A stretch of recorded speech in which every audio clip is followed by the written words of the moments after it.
Hi, my name is Austin Riley, and I attend the Riverdale campus. Today's scripture reading is Matthew chapter 3, verses 16 and 17. After his baptism, as Jesus came up out of the water, the heavens were opened, and he saw the Spirit of God descending like a dove and settling on him. And a voice from heaven said, "This is my dearly loved Son, who brings me great joy." Now we can get into today's message. Well, good morning, church. Today we're going to finish up our parenting series. Tracy and I are here to talk through our third and final principle in our survival guide series. But Trace, before we jump into that, maybe we can address some of the parents out there who so far, maybe in the first 2 weeks, that kind of feel like they've taken a little bit of a beating. Yeah, our goal here is to lay out important principles that we all can strive to grow in. None of us do this perfectly. None of us perfectly put God first every day of our lives. None of us perfectly discipline our kids correctly every time. And so we don't want anyone to feel like, oh man, I've already messed up on the first two. Now what are you going to tell me today that I'm going to be finding that I messed up again? The point here is, parents, we can all grow and learn together. We want you to be encouraged, and we want you to have something to be thinking about and striving toward and giving yourself some goals or some new things to think about so that you can really survive in these parenting years and feel like you thrive as a family. Yeah, I think one of the sad things about parenting is parents don't know what they don't know. And certainly they don't know right from wrong, or they don't know these principles. A lot of times they don't really take them seriously until it's too late. So I would say, especially to the young parents out there, I hope you're paying attention, or to the young couples out there, or to the young adults out there who aren't even married yet. I think about our daughter, Kenzie. She's 21 years old.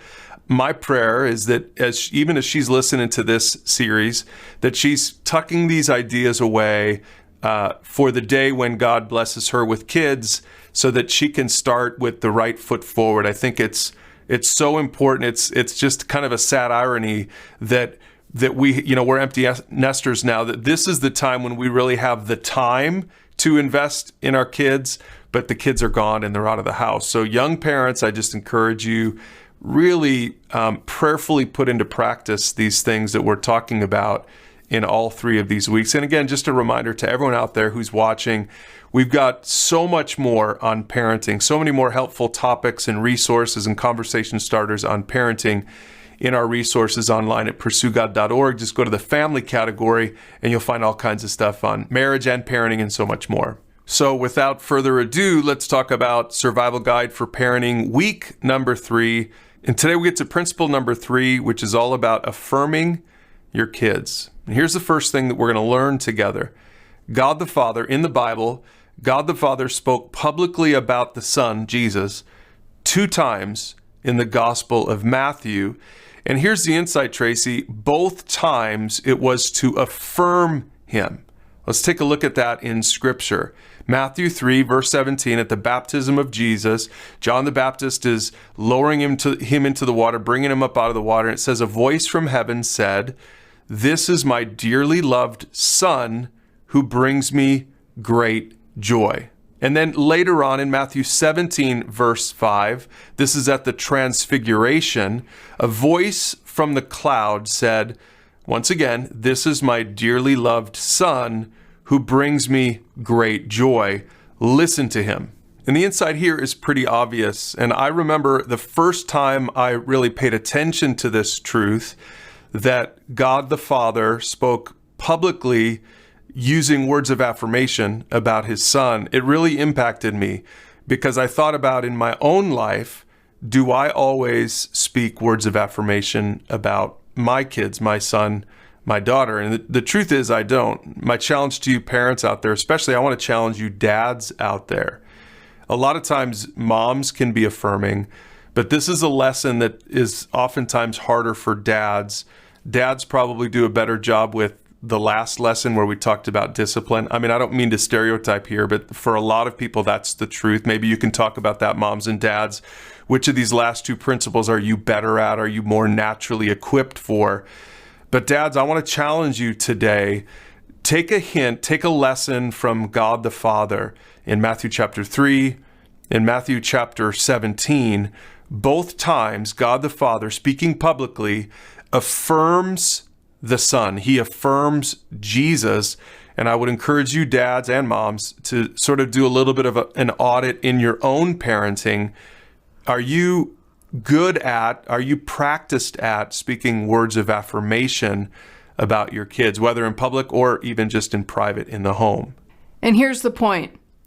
If the perfect Son of God received words of affirmation from his Father, how much more do our imperfect kids need affirmation from their parents? So I think it's important to note here, Jesus didn't need those words of affirmation to know who he was, because he knows who he is. He's God in the form of the Son. But for us as imperfect people, our kids need to know that we love them, that we give them value, right? And so parents, this is an important piece for us to think about, that we affirm in our kids their God-given qualities and traits, the things that make them unique and special. They do need to hear that we affirm that we love that we praise them for that we give them value, that they matter in this world. So let's take a look at a couple of more scripture passages that speak to this. We looked at Ephesians chapter 6 earlier in this series, but verse 4 says, "Fathers, do not provoke your children to anger by the way that you treat them. Rather, bring them up with the discipline and instruction that comes from the Lord." I think that's important for moms and dads to remember, that the way we treat our kids is important. And I think that, in essence, the corollary to this verse is that we need to be speaking words of affirmation to our kids. Or how about this passage from Ephesians chapter 4, just a couple of chapters earlier? Paul says, "Instead, be kind to each other, tender-hearted, forgiving one another just as God through Christ has forgiven you." Now, this isn't really a parenting verse per se. It's spoken to everyone at all times, but certainly it applies to moms and dads when it comes to speaking words of affirmation to their kids. And one more verse back in the Old Testament, Proverbs 16:24. "Kind words are like honey, sweet to the soul and healthy for the body." Yeah, when I think about that passage from Ephesians and then this one from Proverbs, parents, I think it's humbling for us to realize that we need to be tender-hearted, that we need to be kind, that our words have power in our kids' lives, that we don't just focus on the things that we want to correct in them, the things that we're disappointed in, which is easy for us as parents to just kind of get stuck in that part of the cycle where we're just correcting all the time. But our kids need to hear those kind of affirming words. Like when I think about my kids, when they're thinking about their day or thinking about their life, I mean, they get enough negativity and maybe even criticism from their friends. Do they come home and feel like I'm just piling on? Or are my words like honey, where it's soothing to them, it's encouraging to them, it gives them hope and balance in a world that's just full of criticism and yucky stuff? So parents, I don't want us to kind of pass over this like words of affirmation don't really matter. They matter. And we need to make sure that we use our words to build up our kids. That as much as we still have to discipline them, that goes without saying, but they also need to be built up by us. And let's finish on a really practical note. The truth is, parents, that every kid, even the most challenging ones, need and deserve affirmation, because some of you might be listening to this lesson thinking, you don't know my son or you don't know my daughter. I'm having a hard time finding something to affirm in my son or my daughter. And so I think, Tracy, it's important for us to get really practical here and help parents who maybe struggle with speaking words of affirmation. Let's help them out with, well, first of all, with these 3 B's of affirmation.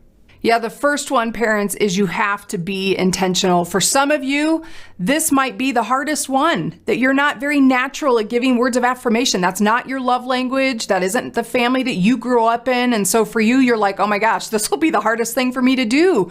Saying things like, I love you or I'm proud of you, just don't roll off your tongue. But this is a skill that you can learn and choose to be intentional and say, you know what, as a parent, my kid needs to hear affirming words from me. So I'm going to be intentional intentional about finding a way to do that every day, every week. I'm going to be intentional. The second one then is to be authentic, which means to be natural as you can be, to be honest with your kids. Like, boy, this is hard for me, but I just want to tell you today, I'm really proud of you, or I'm really just love this thing about you. So be authentic, make it real. Don't make it just some rote response like I love you. You just say I love you all the time.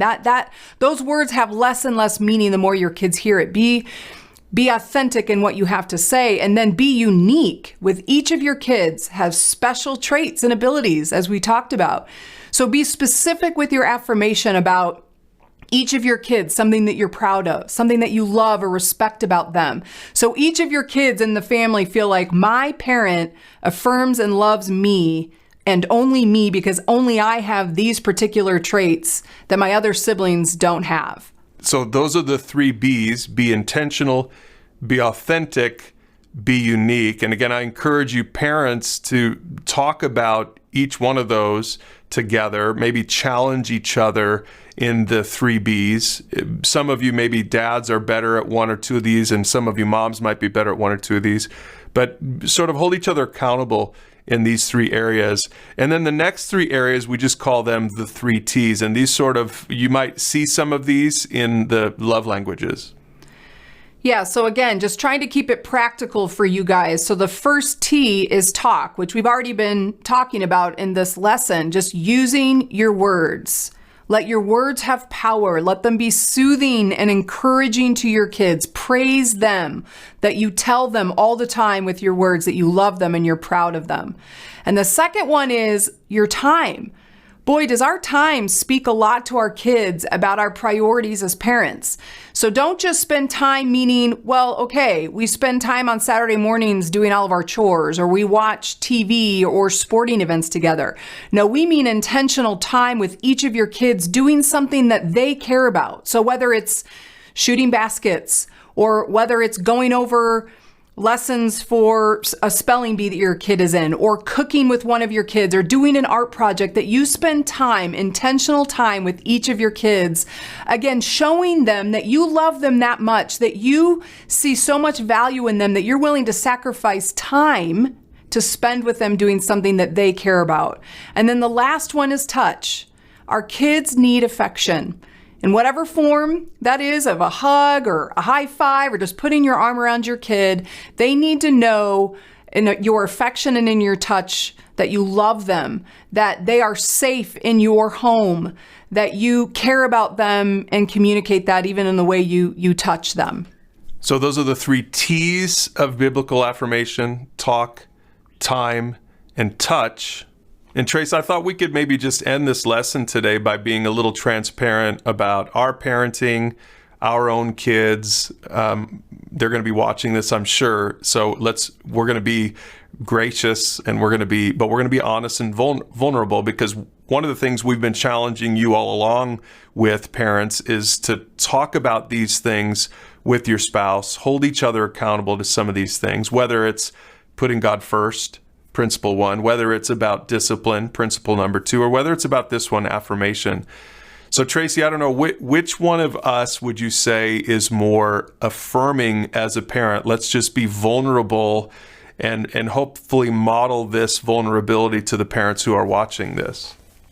Well, I would say affirmation comes more naturally to me, because my love language is words of affirmation. So that's how I receive love. So that's been in our marriage something that you've had to work on to develop that, because words of affirmation is not your love language. But I would also say that there have been times in our family life that even though I might be more naturally affirming, there's been times where I can also get stuck in maybe not so much the discipline role, but being critical, being too focused on some of the things I want to correct, that you've been able to come alongside me and say, hey, you know what? Let's tamp down on that particular thing. Or I think you emphasize this too much, that our kid walked away feeling more defeated than they felt encouraged. Yeah, and I'll confess, Kenzie, our 21-year-old daughter, has been really helpful for us as she's grown older. She's been more verbal with us, more honest with us about what we did well and what we could have done better. This is something that we try to do in our home is when we really believe in a conversational culture. So whenever she's home for the weekend and AJ's home for the weekend, we'll sit down and we'll talk. And one of the things that we've been talking about recently is just how we raised our kids. They're becoming more self-aware about that, to the good and to the bad, right? Good things and bad things. And one of the things that she has challenged me on, and I appreciate this, is she said, Dad, you need to be more affirming. And not just to her and to her brother, AJ, but even just when we're talking about it in terms of our staff, our pastoral team. It's one of my leadership deficits that I feel like maybe it's because I don't need words of affirmation. I don't feel like I need them. It's not a high love language for me. So I don't give them very well. And I've had to really learn how to do that better at work, and I've had to learn how to do that better at home. Kenzie works for O.C. Tanner, and Tracy, you joke that she is drunk on affirmation from O.C. Tanner because their culture in that company, it's a company about corporate culture, and they do a good job of eating their own cooking, right? They're very affirming to their employees, and Kenzie loves that, and it's been really helpful for us to hear her talk about that, and then to say, oh man, we need to have a more affirming culture both on staff, in our church, at our campuses at large, Alpine Church, but also in our homes. And Tracy, in our home as well, we've really tried to work on that. Well, I have. I think you do a pretty good job with this. But again, being vulnerable, I've had to work on this and try to be more intentional about being affirming with my words in our home. Yeah, and parents, I would just caution, because one of the things I'm famous for is I'll be affirming, but then I put a but in there. But I got to put this one thing in there, this one disclaimer, and truthfully, so many times that just completely changed the whole trajectory of the conversation. And one of my kids walks away feeling it doesn't matter how many affirming things I said, for the one but that I put in there that was a criticism, that's all they key in on. For parents, I just think we have to realize the power of our words, and that our kids, as soon as we have not that we don't have to have honest conversations, but just be careful that while you're trying to affirm, you're not trying to slide in something else. Like, just be direct. When you need to correct, you need to correct. But when you affirm, just affirm. Yeah, I think principle 2, last week's lesson, and principle 3, today's lesson, they really do go hand in hand. You have to discipline with love, but you also have to affirm. And I think again, some parents are certainly better at one than the other. Maybe some of you parents are watching this thinking, I'm no good at either one of them. I've failed at both of them. We all have. Nobody's perfect. We've all failed at these. But again, our challenge to you parents is really keep this at the forefront. Just say, I need to be better at affirmation. That's something that I take away from this series. And also, I need to be better and more consistent with my discipline, and I think we've seen this through this whole series, because God does both. God disciplines and He affirms. He affirms and He disciplines. And if we're putting God first in our homes, in our marriages, in our parenting, then I think we'll remember this as well. So that's parenting principle number 3. Parents, affirm your kids. And again, you can find more on this and all of our other content for parenting and for marriage and so much more at pursuegod.org/family. Make sure to check that resource out. Moms and dads, I hope you'll use those resources in your marriage. I hope you'll use the kids' resources that you can find on pursuegod.org to have awesome, powerful, meaningful conversations with your kids.